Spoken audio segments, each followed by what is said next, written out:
Оккупанты могут зайти в еще одну украинскую область. В РФ могут запретить звонить. И конкурс школьных сочинений имени Сталина. Обо всем этом расскажу подробнее в эфире Нехта. Самые важные и интересные новости.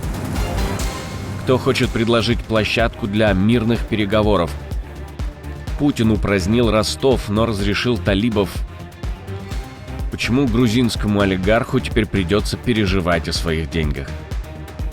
Спасибо, что смотрите, спасибо за доверие. Не забывайте про лайки и комментарии, не забывайте подписываться на канал. Все это очень важно. Поехали. Оккупанты остановились в нескольких километрах от Покровска, но задача брать город штурмом не стоит. Так считает екс-главком ВСУ Віктор Муженко. Давайте поділимо 3 кілометри, поділимо на 120 метрів і отримуємо, кілька днів це повинно зайняти, скажімо так, проходження в ідеалі, як воно може йти. Ну, я думаю, що Покровськ для росіян, як місто на сьогоднішній день, не стоїть таке завдання захопити. Я думаю, що стоїть питання заблокувати Покровськ. Це буде набагато дешевше для них з точки зору и ресурсов, можливо, не ресурсов, а с точки зору втрат своих. Генерал говорит, что россияне планируют обойти Покровск и выйти к границе Донецкой и Днепропетровской областей. А возможно, даже зайти на территорию Днепропетровской области. Это даст им определенные преимущества на случай переговоров. Если перекрыть железные дороги и автомагистрали в районе Славянки и Межевой в Днепропетровской области, это сразу ограничит поставки в Покровск, фактически отрезав его от логистики. Останется только один путь на Доброполье и Лозовую, перерезав дороги в районе Доброполья и Градовского, Покровск, Мирноград и вся агломерация окажется в полном окружении. Без снабжения боеприпасами, продовольствием и техникой, и Покровск неизбежно падет, считает экс-главком ВСУ. Ну а мы решили узнать еще одно мнение у украинского военнослужащего и политолога Александра Антонюка. Политические цели в России — уничтожение и оккупация всей территории Украины, уничтожение большей части украинского населения, которое не лояльно к России, это даже которые лояльно. То есть, в принципе, это политика их, да, и это все военные действия, это как раз для решения политических задач. Второй момент, я бы не стал бы исключать именно такие тактические действия со стороны армия оккупанта. Ну, опять же, тут уже когда мы обговариваем такие сценарии, скорее для того, чтобы, опять же, актуализировать вопросы нашей обороны, усиления обороны и невозможности допущения такого сценария. Цена, конечно, будет достаточно высокая, это мы тоже должны понимать, но мы же должны, опять же, рассматривать не просто там Днепропетровская область, потому что каждый захваченный квадратный километр или метр нашей земли, это, опять же, дорого стоит нам. Потом ее либо возвращение, либо удержание других территорий, которые являются, опять же, целью захвата России. В России запретили звонить через интернет. Теперь на мобильные и стационарные телефоны через сервисы типа WhatsApp, Skype, Viber, Telegram и другие платформы звонить станет невозможно.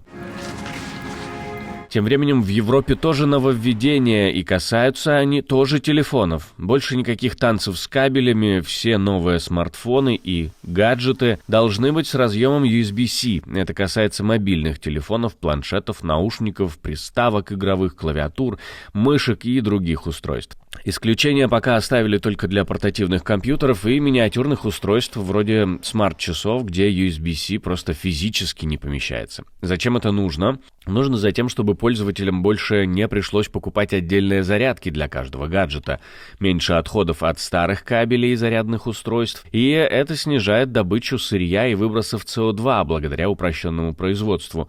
Единый стандарт зарядки — это не только про экологию, но и про то, чтобы производители перестали навязывать свою экосистему через несовместимые разъемы. Пользуетесь ли вы мессенджерами для того, чтобы звонить куда-то? Ну а если вы живете в России и готовы оставить свой комментарий к этой теме, то не стесняйтесь, не сдерживайте себя. И тут интересно, насколько ваши действия будут ограничены после такого. Пишите в комментарии под этим видео.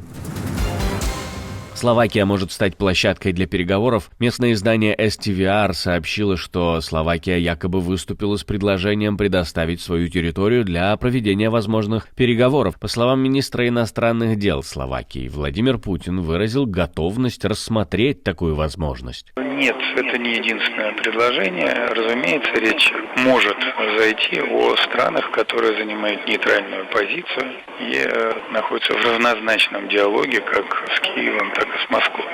Таких стран достаточно много. Вы знаете, что мы с уважением относимся ко всем миротворческим усилиям этих стран. Путин поддерживает со своими коллегами в этих странах добрые, конструктивные отношения. Поэтому такой перечень может быть достаточно солидный этих стран. Но главное выйти на траекторию такого мирного процесса. На эту идею отреагировали в украинском МИД, призвали не верить лжецам на слово. Но в одном их мысли сошлись. Предложений о площадках действительно много.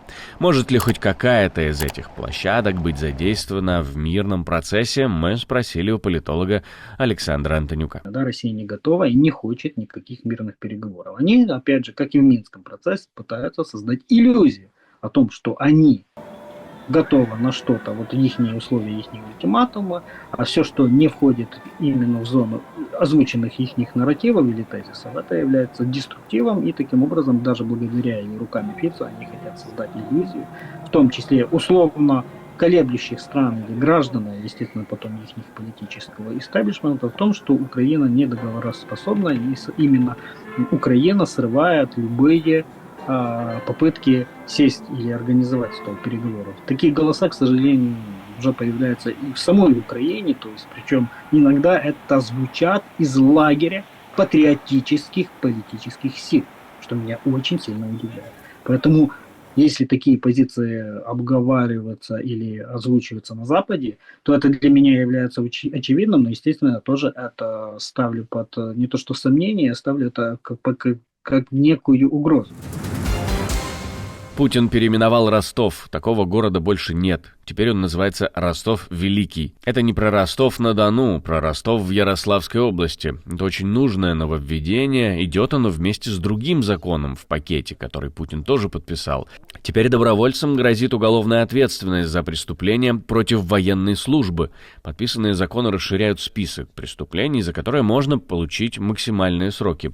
Среди нововведений ужесточение наказания за вооруженный мятеж вплоть до пожизненного заключения. Для осужденных на пожизненное за терроризм и мятеж исключена возможность условно-досрочного освобождения. Фактически, это билет в один конец.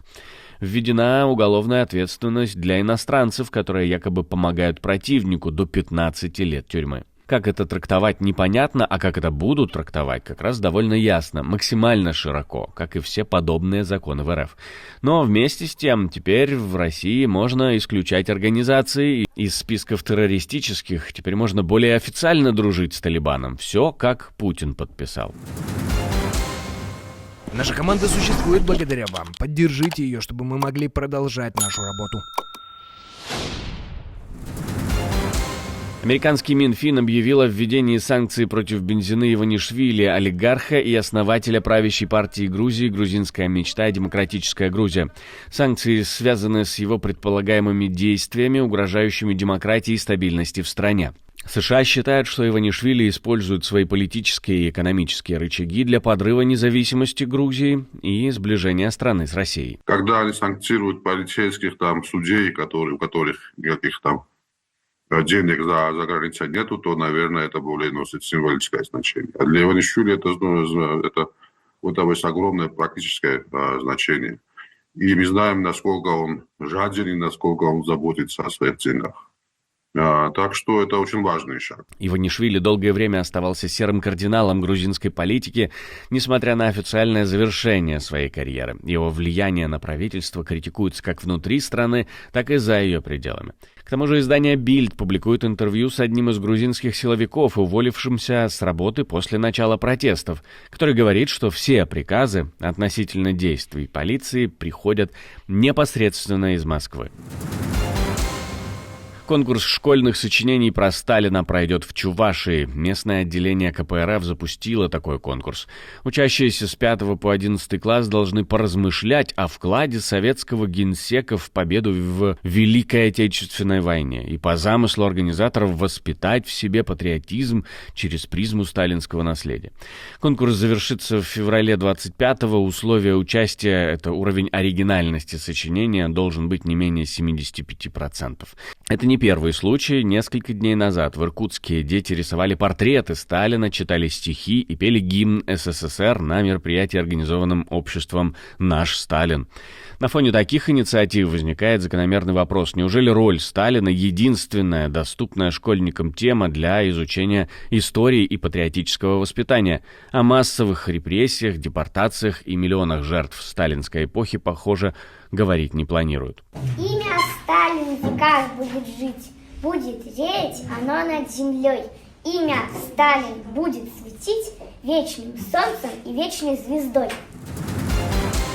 Лукашенко помиловал еще 20 человек, осужденных за так называемые экстремистские преступления. Среди помилованных 11 женщин, 14 человек с хроническими заболеваниями, 10 родителей, включая одну женщину с 4 детьми. Все они подали прошение о помиловании и выразили раскаяние. Это уже не первая попытка режима показать гуманность, особенно на фоне международного давления.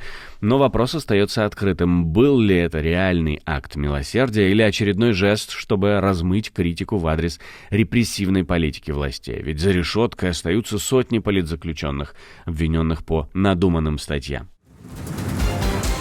Спасибо, что смотрите, спасибо за доверие. Не забывайте про лайки и комментарии, не забывайте подписываться на канал, все это очень важно. Ну и не забывайте про кнопочку «Супер спасибо», ведь так вы можете нас поддержать. У меня на этом все, до встречи и хороших вам новостей.